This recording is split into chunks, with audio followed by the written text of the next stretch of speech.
the difference between description and reasoning. And I think that the reason why it's sort of difficult to see the difference between the two of them is because in our everyday conversations, we often substitute description for reasoning. So you're talking to your friend about your poli-sci class and you say, man, it sucks. And they say, why? And you say, well, because the teacher makes it so hard. And then they say, oh yeah, I totally know what you mean. I took this human sexuality class. Oof, that teacher made it so hard.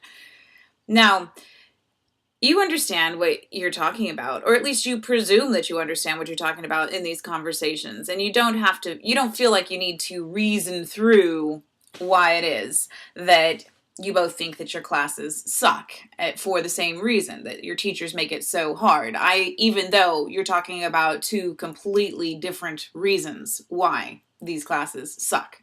When you write, it's more important that you say exactly where it is that you're coming from. So you do have to be more specific. So when you're writing, the ideas themselves get unpacked, and what can be confusing about reasoning is that it is a kind of description. It describes the structure of an idea, the setup of which leads to how you're looking at the idea in a particular way, or why the thinker looks at an idea in a particular way.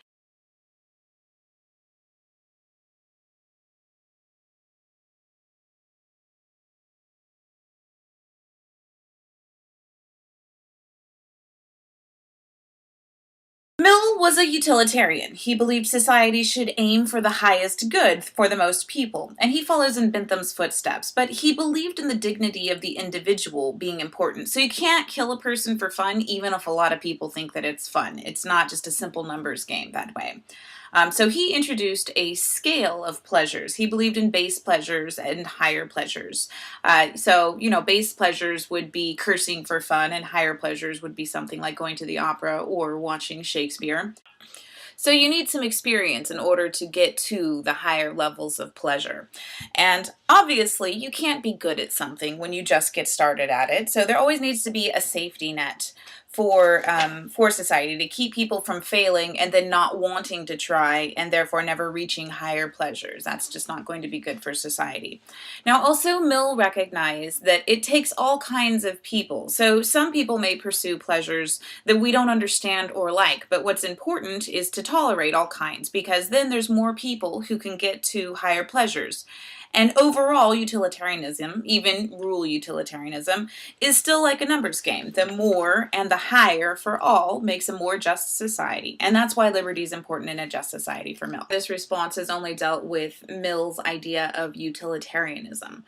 Now, that's important because this is part of his overall thinking, but what this response needs to include is the actual reasons why liberty is important. So this is what the reason looks like. Liberty then is important because it provides a space for the unpopular to be heard. Granted, this means that you're going to have to tolerate some crackpots who say some crazy shit.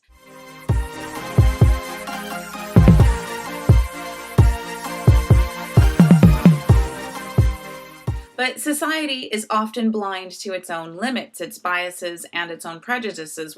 Without liberty, the space to recognize its own shortcomings is gone, and the ability for society to grow is stunted.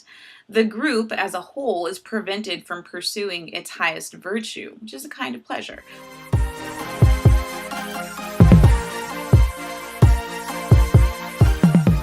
So you might say, okay, well, look at Martin Luther King or Gandhi and the protesters that went along with these civil rights movements. The reason why they were able to instigate the sort of outrage that they did was because they were breaking the law. Protesters got arrested, and that sparked the movement. So there really wasn't any space in these places. And I would disagree with that, right? Even in this example, there is some space for dissent. It's smaller than what Mill would like, perhaps, but no liberty would be more like MLK being executed right off the bat before anybody even knew what the heck he was talking about, before there was any traction at all. So even in that example, there's a little bit of space. Another reason that's important with Mill's way of thinking that dovetails this, which is liberty is important to a just society because there are virtues that we may not know exist.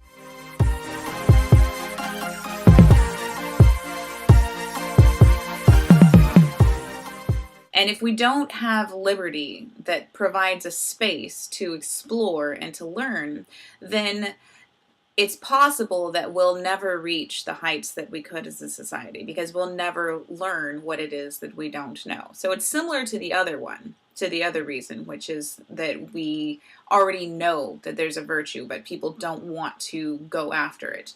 This one is a reason that says there may be virtues that we have no idea are out there, but if we don't have space, if we don't have liberty to test out those virtues, we'll never know. And those are the reasons why Mill thinks it's important to have liberty in a just society.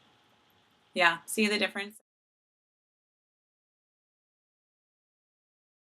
Now, one of the other places where it's really easy to describe instead of to reason is when you feel like you have a really good grasp on an idea, which means that you just make assumptions about the foundation of an idea and assume that everybody else knows what you're talking about.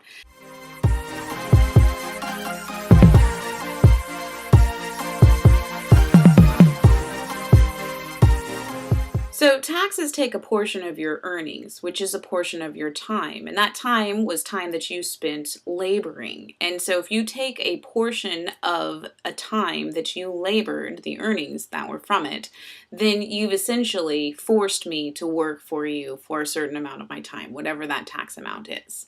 Now, this describes the concept that Nozick is talking about, that it's not fair for the government to tax you. It's not just. That's not what a just government would do.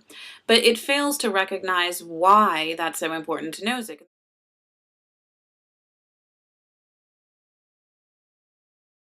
The reason why this is so important to Nozick is because at the very heart of everything that he works around is this idea of self-ownership. If you tax me, then what you've done is you've denied me my own self-ownership. You've denied me my freedom. So it's not fair because you've denied me my freedom of self-ownership. You see? So it's a small point, but it adds to it in a significant way as to understanding why this is so important to Nozick. It's all about property rights for him, but it is about you being property also, and you being your own property, and therefore your labor being your property. So to not include that self-ownership is super key for Nozick fails to give the reason why he believes that the government shouldn't tax in a just society. Okay?